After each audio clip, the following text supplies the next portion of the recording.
Hey, this is Buck Dharma of Blue Oyster Cult, and you're listening to the Sports Circus.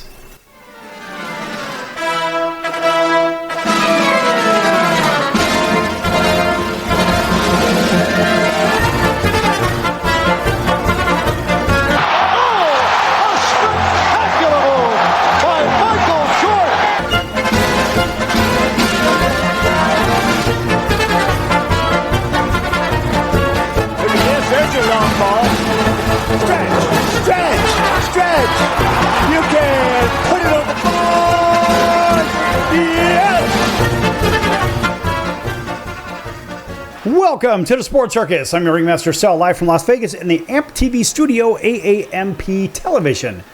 Today's show is brought to you by UppercutChops.com. Check out their tasty selection of all-natural, dry-aged USDA Prime Angus and Wagyu steaks and chops.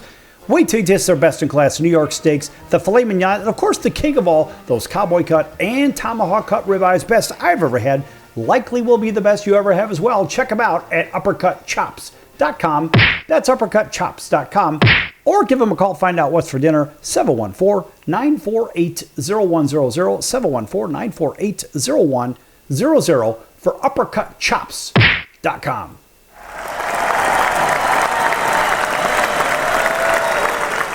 All right, a big welcome to everybody listening in on radio and television. You know who you are.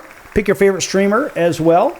And also, everybody on Chicago Food Favorites on Facebook, thanks for joining us there. It's a fun group. Talk about your favorite foods, your favorite restaurants, favorite recipes. Have some fun, make some friends. Chicago Food Favorites on Facebook. All right, by the way, our friends over at Vacation Buddies are giving away a couple of nights right here in Las Vegas and or Orlando, Florida, or Branson, Missouri. If you know the answer to this very simple trivia question, and here it is. Which of these four NBA superstars won 6 NBA titles? Is it A, Magic Johnson, B, Larry Bird, C, Kobe Bryant, or D, Michael Jordan? If you know the answer, call 888-576-5777, 888-576-5777, 888-576-5777. Vacation Buddies is not affiliated with this station, but they want to give you a couple of nights right here in Vegas, Orlando, or Branson, Missouri. If you know the answer to that simple trivia question, if so, again, call 888-576-5777. Call now. All right. You know, there have been some weird things that have happened in baseball, football, basketball, hockey. I mean, from no calls, close calls, and I don't know. I mean, you ask yourself, which are the plays that should be allowed or should not be allowed? That's what we really should be asking ourselves. Which ones should not be allowed? And look, there are some that you just ask yourself, which are the ones that really stand out? And I mean, look, there are scores and scores of examples of, I don't know, I mean, what sports, I mean, really shouldn't be a sport. I mean, frankly, I think if you could drink a beer and do it, it's not a sport. Of course, I've always said that. And just for example, I think bowling's not a sport, although I love bowling. My mom was a touring pro. I just believe that bowling is more of a pastime. It's like golf. Again, you could swing a club with one hand, you can still have a drink with it. Well, guess what? To me, it's not a sport, it's just a skill game. There's a lot of that stuff out there. But you ask, what about when a player takes his jersey off in football and swaps it for another player, pulls off a fake punt, and somehow, I guess, wins the game with the whole thing, or something to that effect. Not even wins the game. Let's just say they do that in complete deception. Is it against the rules? It's kind of like some of the things that people complained about with the New England Patriots. So imagine this one. So this one, of course, according to the Associated Press, number 20 USC pulled off a remarkable fake punt in its 38-17 win over Northwestern by sending out third-string quarterback Sam Ward in the same uniform number as the punter.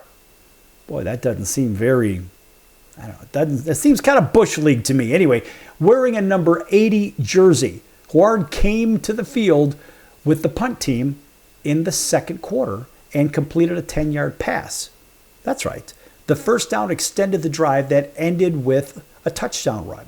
And of course, a little bit of trickery, they say. Some people call it trickeration. I really don't want to say that, but we'll call it trickery. It was legal, apparently. Now, Howard wore a number 7 earlier in the season, but he listed as number 80 on the roster for this week after Coach Lincoln Riley quietly made the change. Now, why would he do that? I've never even heard of this before. Now, the punter, Sam Johnson, also wears number 80. Why is that? Two guys wearing the same number. And college football teams frequently feature two players wearing the same number, I suppose. I mean, that's, I guess, legend has it.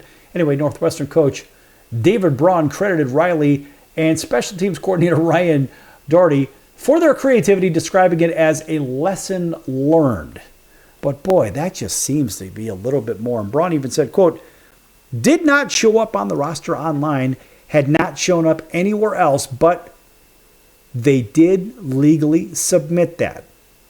Was on the game day roster, that was here present at the Coliseum, and the lesson I've learned in that for the rest of my career, as we arrive at a facility, we'll go over that with a fine-tooth comb and look for any of those potential issues. Close quotes. That's by Mr. Braun, coach of Northwestern.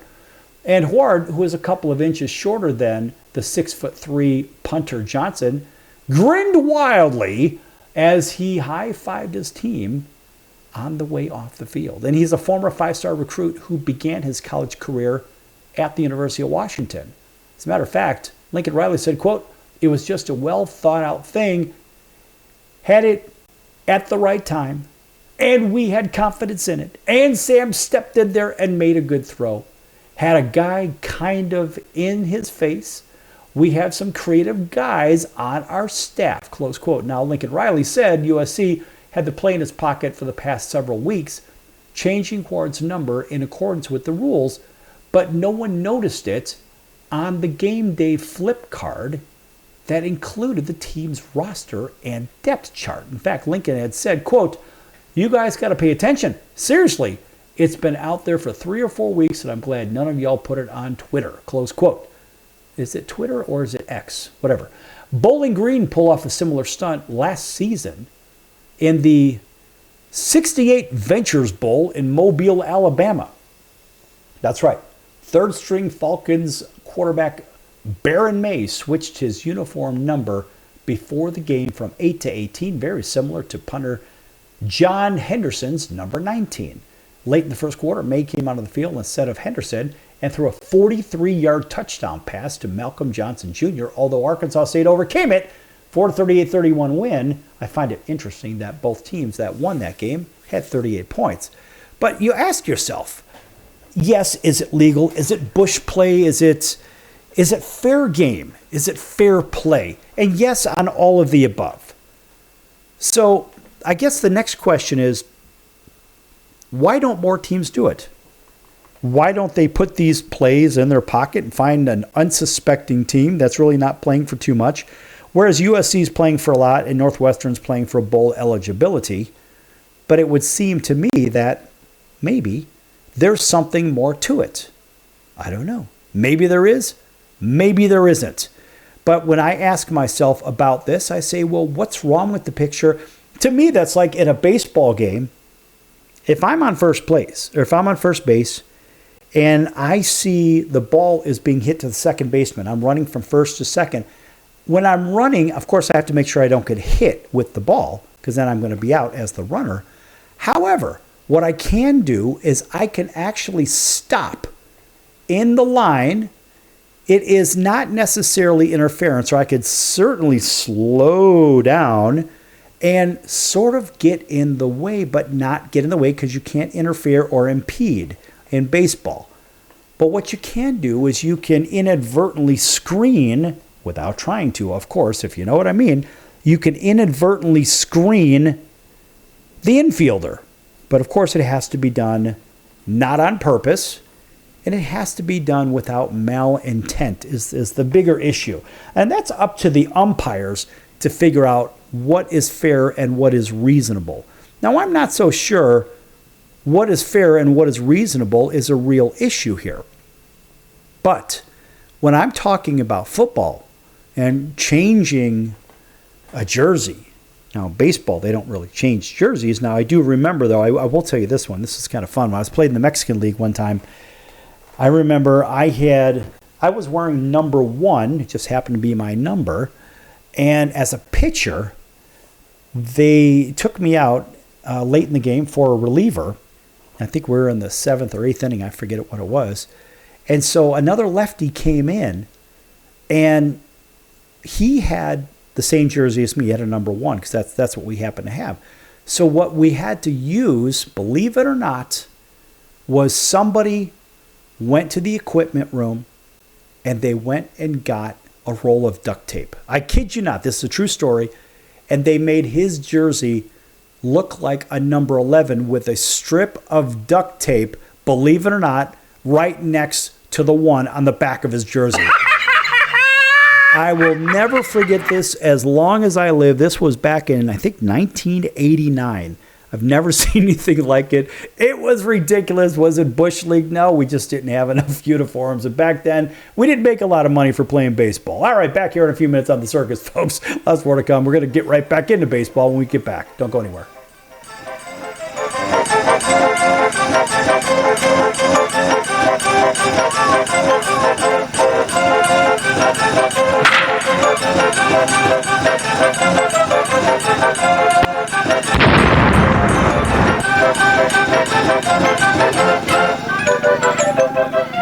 Attention business owners, you and your customers are listening to this right now. Face it, every business needs customers, even yours. The Sports Circus is a primetime nationally syndicated program that's carried on ABC, NBC, CNBC, and Westwood One News affiliates, plus CBS, Fox, and NBC sports affiliates across North America with coverage from Hawaii to New York. Also, the Sports Circus is available to the 180 million subscribers on iHeartRadio, and the Sports Circus gets about 4 million website visitors per month, which could click through your website and bring sales. The Sports Circus provides great content featuring celebrity guests from sports and entertainment to our audience every weekday, which your company could greatly benefit from by increasing your visibility, foot traffic, eyeballs to your website, and calls from potential customers. Call us right now at 714-948-0100. Again, 714-948-0100. Or email us at info@thesportcircus.com. That's info@thesportcircus.com. Drive your sales today by advertising with the Sports Circus. Do you know someone with a drug or alcohol problem? Get help right now. Insurance may cover everything. Stop the drug and alcohol nightmare. Are drug and alcohol problems hitting you too close to home? Get help right now. Insurance may cover everything. 800-831-1560. 800-831-1560. 800-831-1560. That's 800-831-1560. Why pay retail for your next car? Just visit beepinautos.com to find your new-to-you car or truck. They find cars for people, even when cars are hard to find. So just go to beepinautos.com and click on Find Me a Car, and they find your perfect car on the wholesale market. Beepinautos.com. They're a car concierge. Beepinautos.com. BEEPIN autos.com. Beepinautos.com. Now you have a friend in the car business when you need it most. Trusted since 2013. Just click Find Me a Car at beepinautos.com. That's the sound of sizzling, dry-aged USDA Prime Wagyu and Angus steaks from UppercutChops.com. Their best-in-class filet mignons, New York steaks, and the king of all steaks, the tomahawk and cowboy cut ribeyes are the best in the business. Even their Prime Wagyu burgers will likely be the best you've ever had. Browse the full selection of steaks and chops at UppercutChops.com from the comfort of your home or on your mobile device. UppercutChops.com delivers all-natural, dry-aged USDA Prime Wagyu and Angus steaks and chops directly to your door. store without the hassle of going to the grocery store and fight crowds to pick from a small selection of average at best meats with injected steroids, fillers, and coloring added to look good. Find out what's for dinner at uppercutchops.com or call 714-948-0100. 714-948-0100. 714-948-0100. Or make your selection directly at uppercutchops.com.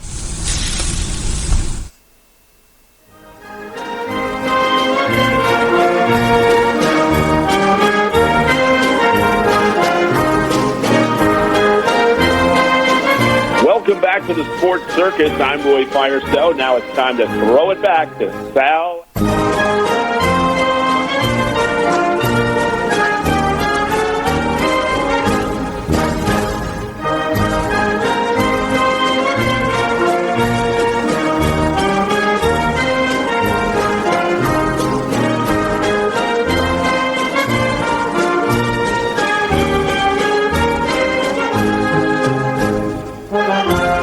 Thank you, Roy, and welcome back to the Sports Circus. I'm your ringmaster Sal, live from Las Vegas in the AMP TV studio, AAMP Television. This segment brought to you in part by our friends over at the College of Southern Nevada Athletics. Check them out at csncoyotes.com for upcoming games and events. That's the College of Southern Nevada Athletics, csncoyotes.com. Check them out, folks. They've been with us since the very beginning, back in 2016 when we first started this show. And they've been with us for a few thousand shows thereabouts overall.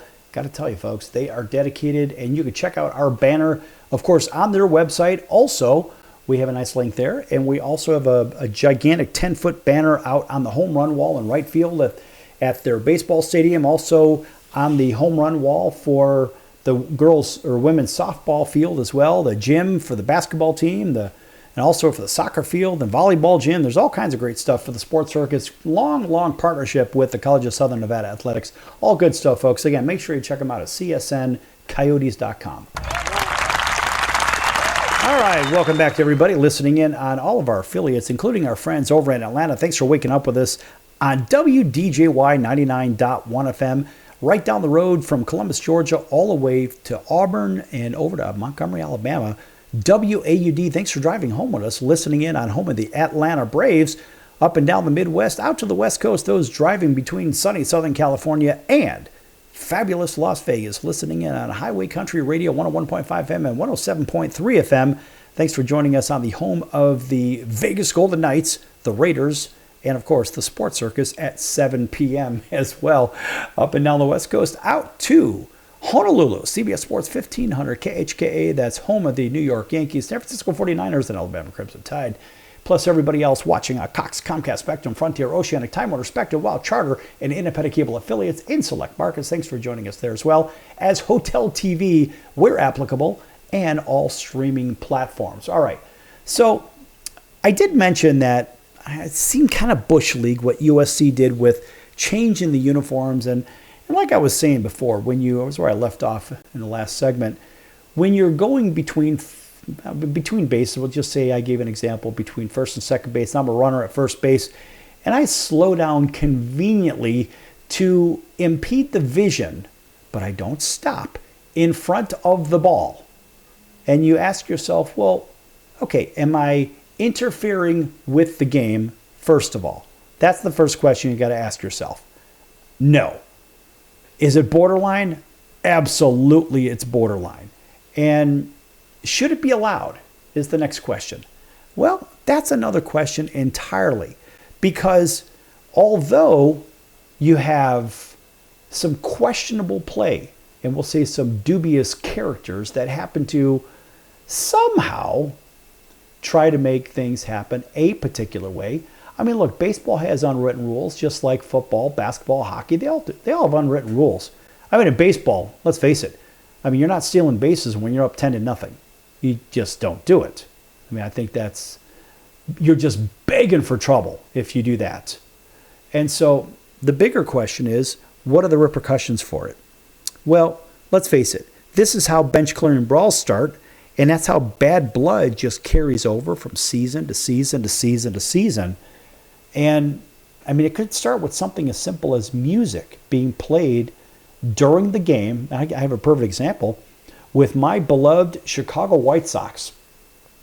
Way back in the 1970s, there was an issue with a particular player with the Kansas City Royals. And as a matter of fact, I do remember this very, very well. And it was Hal McRae, who played for the Kansas City Royals at that time. And Hal McRae was, well, he was basically being Hal McRae. If you know who I'm talking about, you'll know why I'm saying it this particular way. I mean, Hal was a good player, but he was one of those guys that, in my opinion, he seemed to complain about a lot of stuff. And, I mean, look, you're going to complain about stuff. I get it. But at the same time, when you're complaining about stuff, you also have to look at what is going on with the other team, what can go on with the other team, what can go wrong with the other team if things get out of control. Well, here it is. In this particular case, the White Sox were basically the organ player. Her name was Nancy Faust. She was playing her regular music in between batters, and Hal McRae was arguing something, as the story sort of goes. I remember being there as a little kid. Well, he didn't like the fact that a call didn't go a particular way, whatever it was. And then when he was walking off the field, essentially after being told to go sit down, the organ player started playing the Na Na Na Hey Hey Goodbye song. And she made that a very, very popular song. Very popular song. And as a matter of fact, that song was played every time Hal McRae was walking up to the plate. And Hal McRae didn't like it. And the Royals didn't like it. And it incited some bench clearing brawls between two teams that really don't have a lot of love for each other. And at the same time, that song was popularized in popular culture by Nancy Faust, the organ player for the White Sox. And as a matter of fact, every time there was a pitching change from there on, and they still do it today at, well, they call it different names. I think they call it the rate field now for guaranteed rate, whatever it was. Anyway, the name has changed so many times because of sponsors. But you ask yourself, is that reasonable to play that song? Of course it is, because it's something that's been going on for 50 years. And anybody that plays on the south side of Chicago, they play baseball in the stadium, you know, if you're the visiting team and if your team is going to have a change in pitcher, this is exactly the song you're going to hear. And it has been popularized that way. However, you could say that Nancy Faust maybe was just instigating a little bit. Is that Bush League? Is that like standing or slowly running between first and second when there's a ground ball to second, so you sort of impede the vision of the second baseman? Or when you're running by the shortstop, and let's just say the infield fly rule's in effect. Or let's just say, better yet, there's 2 outs. How's this? There's 2 outs. There's a pop-up to short. You got runners at first and second, and everybody's running as far and fast as they can. And so when somebody runs past the shortstop, they'll yell boo or clank or something like that, because that's what we used to yell, was clank. The point is, if they drop it, obviously they're trying to get them to drop the ball. But in Major League Baseball, you don't really have a lot of that, because that's kind of Bush League ball. But you have that going down the ladder from Little League all the way up through high school and I guess Legion ball. And I don't recall hearing it in minor leagues. But what I can tell you is it is done. But sometimes people complain, well, that's Bush League baseball. Get over yourself. Look, you're going to do anything you can to win, because remember, at this level, you're getting paid now, right? But now the question is, do the other teams that are watching you, do they want that kind of element on their team? So we think of this Bush League idea, like back from the football changing the uniforms to doing things that are against the unwritten rules of baseball. So you ask, even if somebody is a Rookie of the Year candidate, maybe they're a multiple All-Star, and I mean, there are guys, there's one guy that comes into mind in particular, and sometimes, and I'm not going to say the name, but I know this guy well, but this particular guy went from Team A to Team B to Team C to Team D, He was a really good center fielder, one of the best center fielders I've ever seen. The guy could knock the cover off the ball, but he seemed to be a problem in the clubhouse. He was the proverbial cancer in the clubhouse. That's the term used, because he played a little bit of Bush League ball. And so are we talking about, I don't know, I'm looking over somebody? Because I don't know. These are the questions that we have. So look, folks, we could turn this into a very long, drawn-out discussion on that, or we could go an entirely different direction. And I'm almost at a point right now where I want to keep going in the direction I'm in, because there are scores of examples of things that should not happen on a field. In fact, I'm going to keep with this, because there are things that the fans, the audience doesn't really know, but what the players know. And I'm talking a dynamic between the pitcher and the batter, the catcher and the batter, the first baseman and the runner on first, the third baseman and the runner on second. That's right. There are all kinds of dynamics going on the baseball field, in my opinion, that since the fans don't really know, you ask yourself, well, wait a minute. If they don't know this, then why are the fans getting involved in a particular level when they don't know the whole story? And see, we go back to the football example. Not everybody knows about the football example. I don't care if that happened. Matter. The same dynamic applies. And this is about the nuances of the game. I have completely turned the direction of this show around from where I thought I was going to go. That's the great thing about having full creative control of the show. Sometimes you don't even know where you're going until you start getting on that path. And guess what? I'm on that path right now. So I'm drinking that Kool-Aid. By the way, I do like grape Kool-Aid. I'm just not a grape kind of guy when it comes to politics. All right, back here in a few minutes on The Circus. Lots more to come. Don't go anywhere.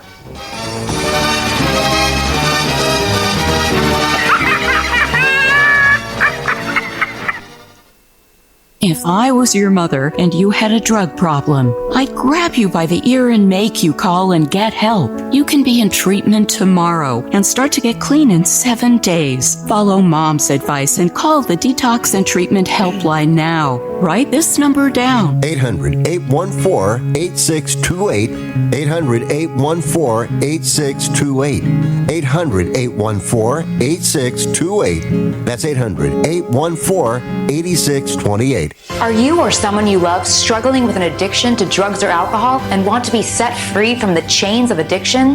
Then call Addiction Helpline America right now to get the help you need. From drug and alcohol addiction to dual diagnosis treatment, we provide a confidential helpline to help people like you get sober and live happy, substance-free lives. Treatment helped me get my life back. I was so addicted, the only person I could focus on was myself and what I needed. I hit rock bottom and lost everything. Through treatment, I was able to overcome those demons and focus on my family again. I used until I overdosed and almost died. That was the end of the road for me. After seeking treatment, I now have hope.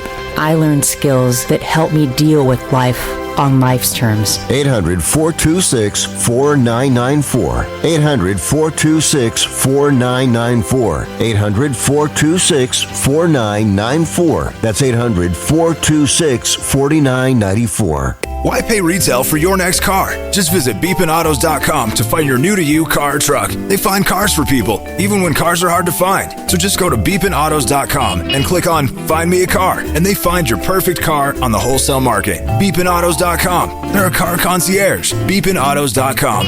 BEEPIN autos.com. Beepinautos.com. Now you have a friend in the car business when you need it most. Trusted since 2013. Just click Find Me a Car at beepinautos.com. Investors, keep listening to learn how to get your free gold report. A currency crisis is upon us. The U.S. dollar has been the world's reserve currency for over 50 years, but that is changing. It's time to protect your retirement. Decades of reckless borrowing and spending have critically weakened the dollar. The U.S. has become the world's biggest debtor with over $35 trillion in debt. Plus, the dollar's become weaponized. Countries are dumping it. Investors Players who wait until it's too late could lose big. There is one safe haven, gold. Diversify your portfolio with a physical asset they can't take away. Call the Reagan Gold Group right now and ask for your free gold guide. Here's our number. 800-876-7041. 800-876-7041. 800-876-7041. That's 800-876-7041.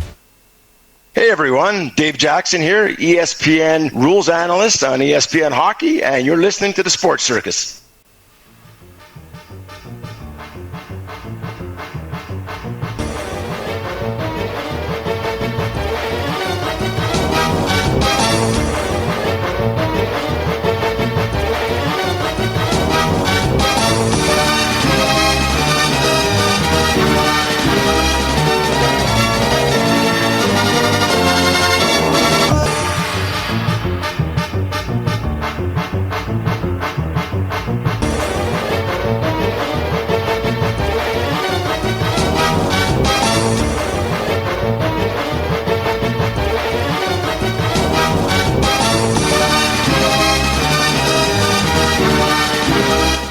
Welcome back to the Sports Circus. I'm your ringmaster Sal, live from Las Vegas in the AMP TV studio, AAMP television. Folks, make sure you check out thesportscircus.com for our upcoming guests, our prior guests, our recorded shows, which could be found on Apple, Amazon, Audible, Pandora, iHeart, YouTube, Stitcher, Deezer, plus a whole bunch of others. Also, make sure you check out the partners page. Lots of great partners over there at thesportscircus.com. In fact, one of those is the College of Southern Nevada Athletics. And as we said in the last segment, but also another one of those is Al's Number One Italian Beef, 1079 West Taylor Street in Chicago's Little Italy. Check them out at alsbeef.com. That's alsbeef.com. If you don't know what an Italian beef sandwich is, you're going to know real quick. And it blows the doors off of that so-called Philly cheesesteak sandwich that a lot of people seem to like. This one crushes it. Anyway, check them out at alsbeef.com and read all about the Italian beef sandwich. They are the creators, Al's Number One Italian Beef. 117 years ago, they created it. They opened their first restaurant back in 1938. That's Al's Number One Italian Beef, 1079 West Taylor Street in Chicago's Little Italy.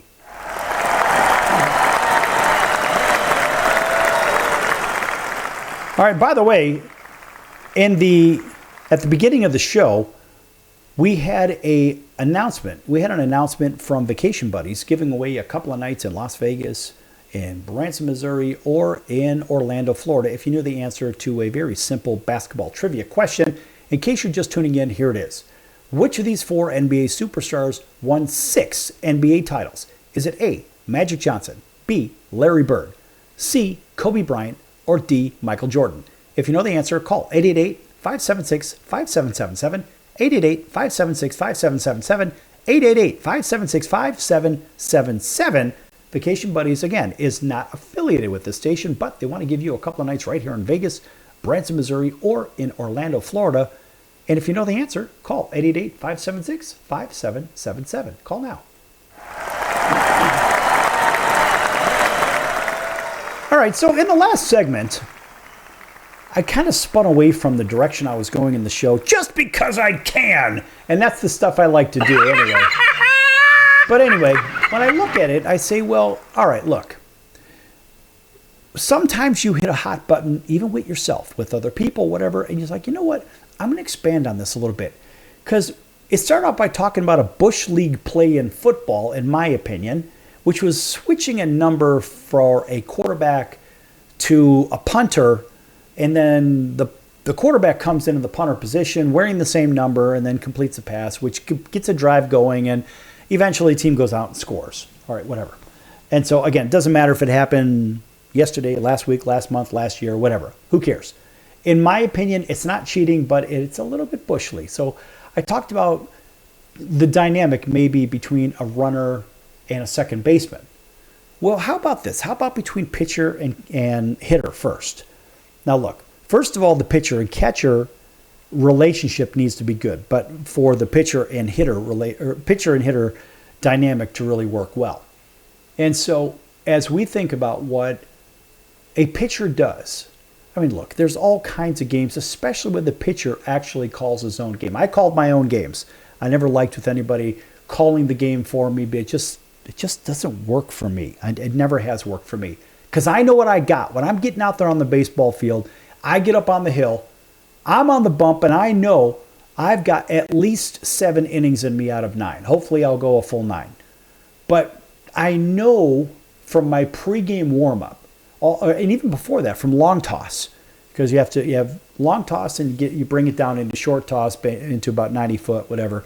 Then you get on the pitcher's mound, which is 60 foot 6 inches. And so you know what you got. And so the dynamic between hitter and pitcher is an interesting one because you've seen these guys. They've seen you, you've seen them. And they know what you've got because they've either, way back in the day, they'd see the film on you, and or they just remember. Either they got a bunch of hits off you, or they could not hit their way out of a wet paper bag against you. It doesn't really matter. Either way, they already know what to expect. And so now it just turns into a chess game. And the best I've ever seen at this chess game was Greg Maddux. And Greg Maddux would literally goat the players and sell them down the road, so to say, or down the river. Sure, I'll go ahead and I'll give you one now. But you're not going to see that one later in the season when it really matters. And so you'll be looking for X and I'm going to throw you Y. So sometimes pitchers will conveniently make a motion. They'll do something very particular to give something away, to make it look like they're tipping pitches, when in reality, they're just baiting the other team. And look, I'm a chess player. Chess players are pitchers. Checker players are, I don't know, we'll call them outfielders, second baseman. Second base and left field are the 2 weakest positions on the baseball diamond. So as a chess player, I'm trying to get into the head of the hitter and the hitter behind him and the hitter behind him. Because if they see a sequence, if hitter A sees a sequence, hitter B likely won't see the same sequence. Maybe hitter C will see a similar sequence to hitter A. But a lot of it depends on if they're lefty-righty, lefty-lefty matchup. As a left-handed pitcher in my former world, there were things that I did to give certain impressions that I'm going to do something in particular to bait the players. Now, Greg Maddux, as I said, was the best I've ever seen at it. And this guy was an absolute master. And in my opinion, Greg Maddux was the best pitcher in the last 50 years that's ever played the game. I mean, he's one of those guys where you can learn so much from him. He didn't throw the ball very hard. He didn't have to. He just hit the corners. This guy had amazing command and control. There's a difference between command and control. If you don't know what it is, you better go look it up. So this guy had incredible command and amazing control. He could throw it wherever he wanted to, whenever he wanted to. But the dynamic between hitter and pitcher is a very interesting one because the hitter is going to see that pitcher. If he's going deep in the game, he's going to see him 4 times. In today's game, he'll probably see him twice, maybe not even a third time. But reality is there's enough film or enough tape or enough video on you in the first place where they already know your tendencies. They're going to use artificial intelligence to crunch numbers. Back in the day, we used to use a program called Crystal Ball. It would simulate a situation a million times, and you'd get the probability of what could happen with the simulations. And that Crystal Ball was one of the greatest programs I've ever seen, and that was around back in the 1990s. However, in today's time, with all the advanced analytics and the artificial intelligence for crunching numbers, there's all kinds of different things that could be done. But at the end of the day, you still got to execute. So you could tell me the probability of me throwing a slider to you, or throwing a knuckle curve to you, or turning the ball over and throwing a screwball. But the reality is, I'm going to go based off of feel, and I'm going to go based off of what I think the hitter's looking for. So it's not necessarily what the catcher is calling, because the manager is telling the catcher, or basically the manager is calling the game. In some cases, the pitching coach is. But in reality, as a pitcher, I'm going to tell you, I'm not going to listen because I know what feels good with my arm today and what doesn't feel good. And the hitters eventually will find out.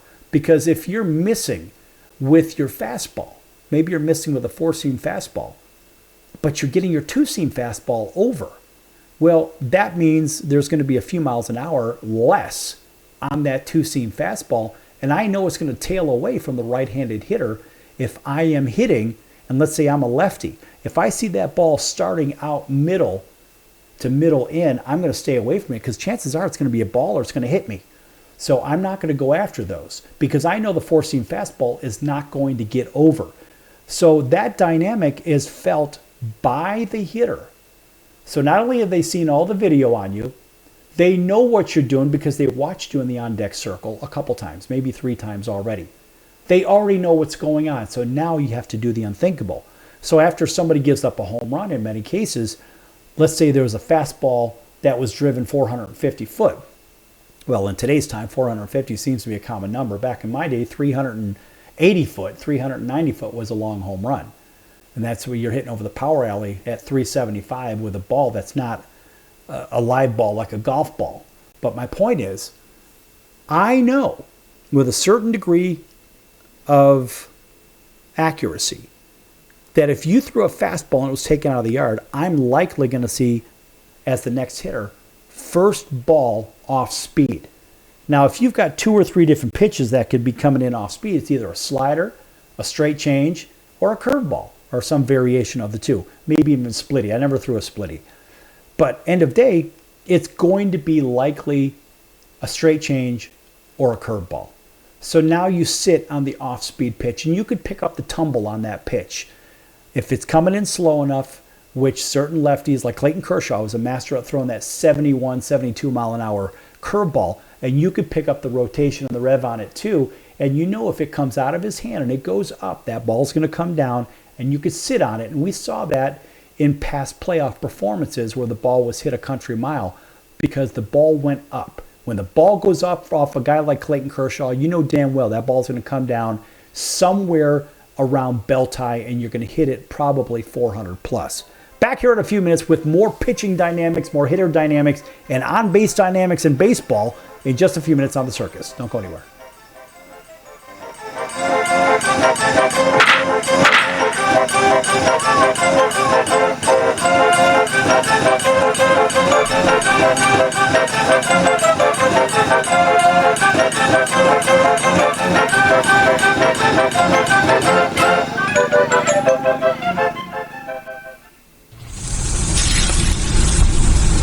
That's the sound of sizzling, dry-aged USDA Prime Wagyu and Angus steaks from UpperCutChops.com. Their best-in-class filet mignons, New York steaks, and the king of all steaks, the tomahawk and cowboy cut ribeyes are the best in the business. Even their Prime Wagyu burgers will likely be the best you've ever had. Browse the full selection of steaks and chops at UpperCutChops.com from the comfort of your home or on your mobile device. UpperCutChops.com delivers all-natural, dry-aged USDA Prime Wagyu and Angus steaks and chops directly to your door, without the hassle of going to the grocery store and fight crowds to pick from a small selection of average at best meats with injected steroids, fillers, and coloring added to look good. Find out what's for dinner at UpperCutChops.com or call 714-948-0100. 714-948-0100. 714-948-0100. Or make your selection directly at UpperCutChops.com. Excellent.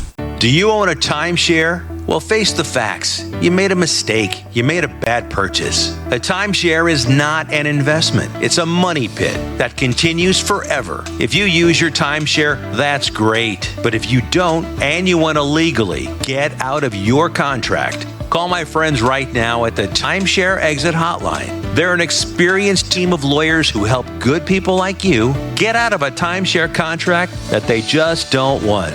Don't throw away your money on maintenance fees. Use it for things you really want. We can help you end your timeshare contract and stop the money drain immediately. If you're ready to move on with your timeshare, call our team right now. Cancel your timeshare now with a free call. 800-298-3173. 800-298-3173. 800-298-3173. That's 800-298-3173. Owning great property is almost impossible these days. At least, that's what people keep saying. They don't know about National Premier Properties. Do you have $350 or a credit card? You can own a great piece of property in a resort community. National Premier Properties has over 51 years of experience helping people just like you purchase amazing properties across the U.S. and in Mexico, Canada, the Bahamas. It takes less than 5 minutes to turn your dream into reality. Visit nationalpremierproperties.com and make it happen now. Why pay retail for your next car? Just visit beepinautos.com to find your new-to-you car or truck. They find cars for people, even when cars are hard to find. So just go to beepinautos.com and click on Find Me a Car, and they find your perfect car on the wholesale market. Beepinautos.com. They're a car concierge. Beepinautos.com. B-E-E-P-I-N autos.com. Beepinautos.com. Now you have a friend in the car business when you need it most. Trusted since 2013. Just click Find Me a Car at beepinautos.com.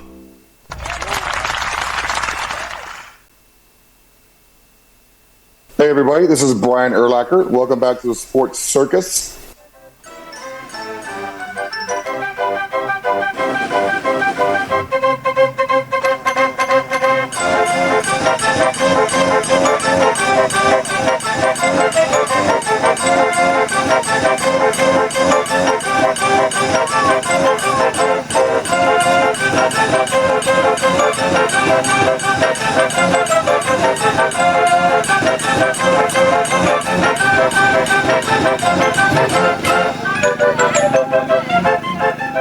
Welcome back to the Sports Circus. I'm your ringmaster Sal, live from Las Vegas in the AMP TV studio, AAMP television. Folks, make sure you check out thesportscircus.com for our upcoming guests, our prior guests, recorded shows, which can be found on all streaming platforms. And check out the store. Lots of great items at the store for all your gift needs and your personal needs. Hey, let's face it, maybe you want a hat, hoodie, t-shirt, sweatpants, a coat, a pillow, a mouse pad, a travel mug, coffee mug, whatever it is, a blanket. Check out the sportscircus.com's store. Right across the top, it says store. And guess what? There's lots of great items there. If you mention my name, Sal, you will get 10% off your next order. That's the sportscircus.com's store. Check it out, folks.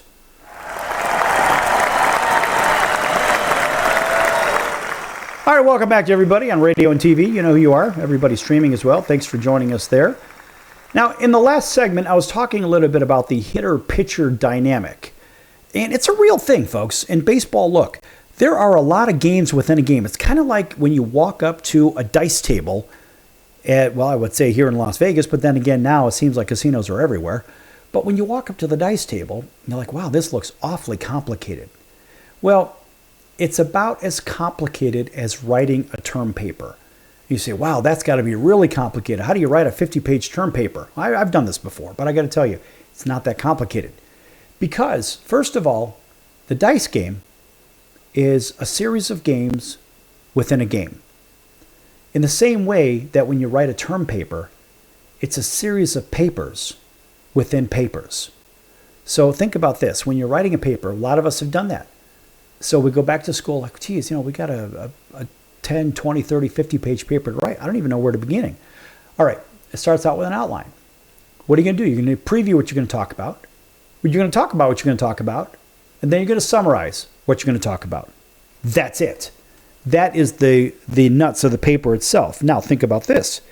When it is a longer paper, now you have a bunch of items that you said you previewed and you're going to talk about. Well, within that middle section, what do you have? Well, you have the examples. You're going to expand upon the items that you're going to discuss. And that's where the little papers come in. So again, you're going to preview the new idea. You're going to introduce a new idea within the middle section. Then you're going to talk about it. You're going to expand upon it. And then you're going to summarize it. Then you go to the next one, to the next one, to the next one. And sometimes within those points, there will be other points that you'll do the same thing. Well, the dice game is very similar. So you walk up to the table. There's an on-off button.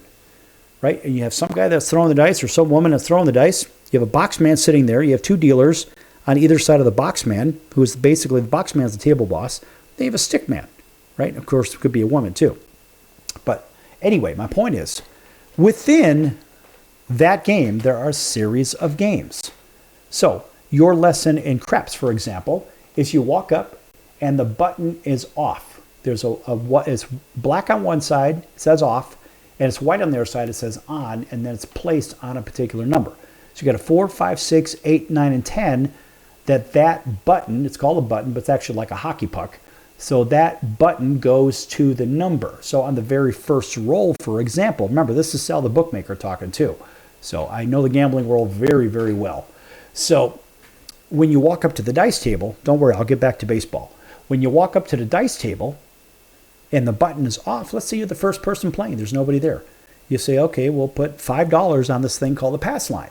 And the pass line is essentially, it covers the first bet, it covers the first roll, and then it really covers all the way in between to the last roll. Now, what do I mean by that? If your first roll is a 7 or 11, well, the button is off, and it stays off. It stays off on 2, 3, 11, 12, and 7, 11. 7, 11 on your first roll, you win. 2, 3, you lose. And 12, you lose also. 2, 3, and 12, you lose. And that's if you're on the pass line. And then there's this thing called the don't pass line. The don't pass is almost the opposite of the pass line, where you're rooting for a 2, 3. A 12 gives you a push. You win with a 2 or a 3. Technically, everybody on the pass line loses, and the house wins on a 2 or a 3 against the people on the pass line. And on a 12, nobody wins except the house, really. And that's only on those on the pass line. Because if you throw a 12, when you hold the dice, or if it's the first roll, it's called a come out roll. If there's a 12 thrown, well, then it's only a push for those people betting against the house, or against the dice, I should say. And the only way that 12 is a winner for anybody is for the house in either direct or in the direction of the pass line. That's it. So back to that little hockey puck thing. So let's say you throw a 4, 5, 6, 8, 9, or 10. So it goes to a 6. All right, it goes to a 6. Now here's the reality is this. To win your money, you've got to throw another 6 before a 7. It's real simple. That's how simple the game is. Now you could walk up in the middle of the game when that little puck is on a 6 and say, well, geez, I want to start my own game. Well, you could do that, because if you want to start your own game while the same person has the dice, then that pass line and the don't pass, where you could bet on the first roll when that puck is off. It's called a button. When the button is off or on, you could actually bet for the dice or with the dice or against the dice as well. Well, and you do that by utilizing the come section in the middle of the dice table, which serves as the same thing as the pass line. And then there's another section next to the 4. It's called don't come, which serves as the don't pass. The same rules apply. Same exact rules. So you can have a game within a game by walking up and starting your own game. It doesn't matter what's going on the table, except when you first place your bet and at the time. Why does that stuff matter? Because it's a game within a game, kind of like a paper within a paper. Well, guess what? The baseball game, it's a game within a game as well. When the pitchers walk in, it is a game. And when that dynamic with a particular batter walks in, well, there's a whole nother dynamic to what's going on there as well. So all of this stuff ties right back in the same idea. Well, how the hell am I going to digest all this? You've got to understand the rules of the game. And you have to be able to simplify the game. So in baseball, back to baseball, the pitcher-hitter dynamic is predicated on what the pitcher is feeling. How's the arm? What's he getting over? Does he have to have a get-me-over curveball? Something when he's behind in the count that he needs to get something over the plate. And does the hitter know that? Or is the catcher dictating or tipping off where the pitch is going to be from the way he's positioning himself? Or is the catcher being told by the manager where or what call to pitch and where to set up? So that dynamic is a whole game within a game. And then, of course, when you have runners on base and the pitcher, there's another game going on within the game, because now the primary issue is the batter. But then again, maybe now you have a runner at first, or maybe runners at the corners. And so now you're worried about runners stealing bases. So that's the game within the game. Just like a term paper, understanding the complexity of it, sometimes it's very simple. And in baseball, it gets very simple when there's 2 outs. That's the best part about baseball. When there's 2 outs, you're supposed to do what? Concentrate on the hitter. It almost doesn't matter what happens on the base path, because all you got to do as a pitcher is to get the hitter out. Now, of course, situational baseball happens when there's less than 2 outs. Now you've got all kinds of crazy dynamics going on that we don't even have time for here. But I know you know about it as a listener and as a fan of sports. You have the same thing in football. You have the same thing in hockey. What about a power play in hockey? Now, is Is it a one-man advantage? Is it a two-man advantage? Is it a major penalty or is it a minor penalty? There's all these things. So now you're shorthanded, but are you shorthanded? Can you afford to give up one goal on a minor penalty? What if it's a double minor? Maybe it's a high sticking and it drew blood. Now it's a major penalty. And then you have unlimited power play for 5 minutes. There's a lot that's going on there. How do you handle that from a strategy side? What about the gamesmanship in there? That's the next question. Because when a team is already on a penalty kill, for example, in hockey, I'm jumping all over now because we're running on time. The reality is the team that's on defense is going to get a little bit more latitude because they're already shorthanded for a definite amount of time, despite how many goals that the offensive team can score. It doesn't matter. So the referees seem to be a little bit more lenient when it comes to cross-checking and clearing players out in front of the goalie. Now, in football, we see a lot of that with referees with makeup calls. Lots of makeup calls. When there was a blown call somewhere, hockey has the same dynamic. Basketball is the same dynamic. But in football, we'll see a no call for pass interference or something like that. And then maybe we'll see a defensive holding call or something like this as a makeup call. We see a lot of this kind of thing, and I'm kind of wondering also which way the money is going on those too, if you know what I mean. Show me the money! Show me the money. But in basketball, we see a lot of those calls. We see no calls, and then we see makeup calls all the time in basketball. So folks, the gamesmanship and the games within the games are alive and well, regardless of what sport you're watching, or I don't care if it's baseball, football, basketball, hockey, tennis, maybe. I don't know. Tennis is a little bit harder. Golf is harder. But these team sports, you see that dynamic, even in soccer, right? And so America's 5th most popular sport, if you know what I mean. But nonetheless, the dynamic of the game within a game is there. So the gamesmanship with a pitcher and a catcher is very similar to what's going on with the shortstop and the first baseman, or the second baseman and the first baseman on double plays and pickoffs, and who's covering with the open mouth to the players between second and third, or between second and short. This is a real popular one. Sometimes you'll see a shortstop and a second baseman communicating on field.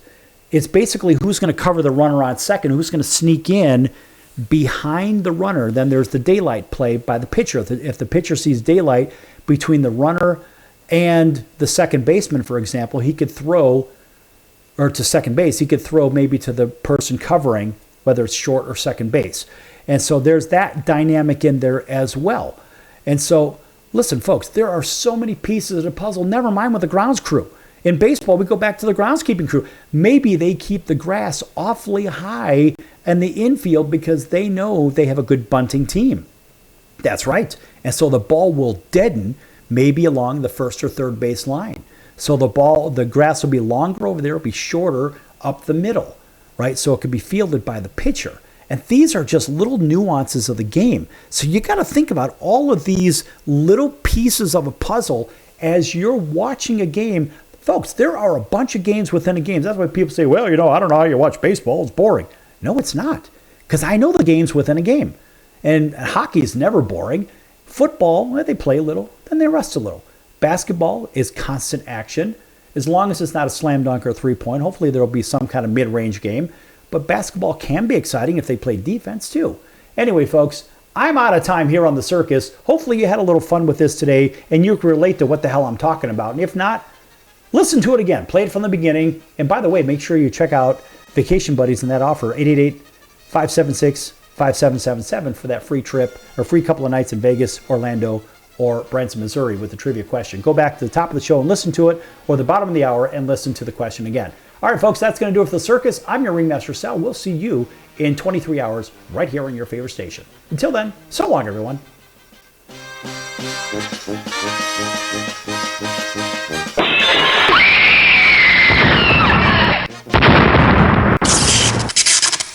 Owning great property is almost impossible these days. At least, that's what people keep saying. They don't know about National Premier Properties. Do you have $350 or a credit card? You can own a great piece of property in a resort community. National Premier Properties has over 51 years of experience helping people just like you purchase amazing properties across the U.S. and in Mexico, Canada, the Bahamas. It takes less than 5 minutes to turn your dream into reality. Visit nationalpremierproperties.com and make it happen now. Why pay retail for your next car? Just visit beepinautos.com to find your new-to-you car or truck. They find cars for people, even when cars are hard to find. So just go to beepinautos.com and click on Find Me a Car, and they find your perfect car on the wholesale market. Beepinautos.com. They're a car concierge. Beepinautos.com. BEEPIN autos.com. Beepinautos.com. Now you have a friend in the car business when you need it most. Trusted since 2013. Just click Find Me a Car at beepinautos.com.